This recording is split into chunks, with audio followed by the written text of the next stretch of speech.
Kita melihat serangan-serangan pihak-pihak pembangkang utamanya. Bukan setakat di Kedah.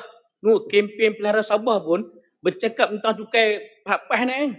Apa kena guna rakyat Kedah ni, rakyat Sabah ni? Dia tak faham apa pun. Pergi cakap dekat kempen pelihara Sabah ni. Pasal PAS naikkan cukai. Lah.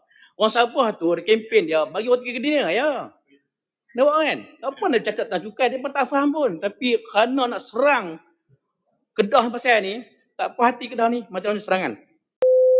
Terima kasih Yang Amat Speaker atas beri ruang dan peluang untuk saya membuat pergulungan bagi portfolio saya. Portfolio utama adalah kerajaan tempatan, perumahan dan kesihatan. Kedah. Banyak persoalan-persoalan yang dibangkitkan dalam portfolio saya. Tetapi soalan portfolio yang panas itu pasal cukai taksiran. Yang Muhammad Tun Sri pun dah jawab pada awal. Esko pun jawab separuh. Adun Bunah pun panjang lebar. Saya akan panjang sikit je.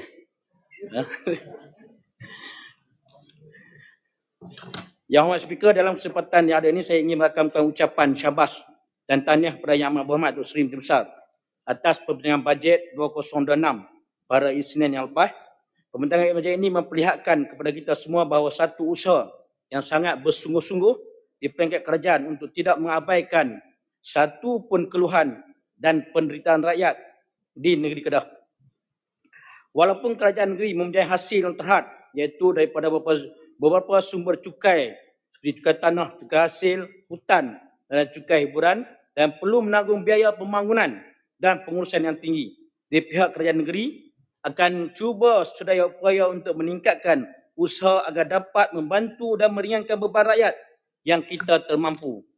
Seperti pesanan Yang Amat Menteri Besar dalam ucapan bajetnya kepada rakyat negeri Kedah, berharap rakyat negeri Kedah kekal tenang, tabah dan bersatu.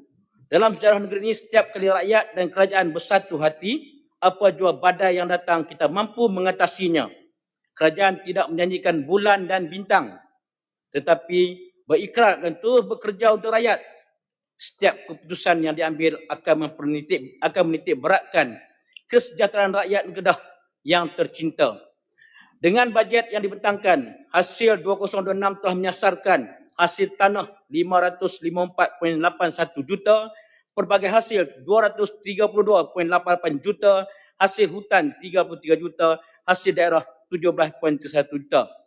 Keseluruhan 880 juta dengan peningkatan sebanyak 48 juta daripada hasil tahun sebelumnya. Semoga hasil yang diperolehi akan memberi lebih banyak manfaat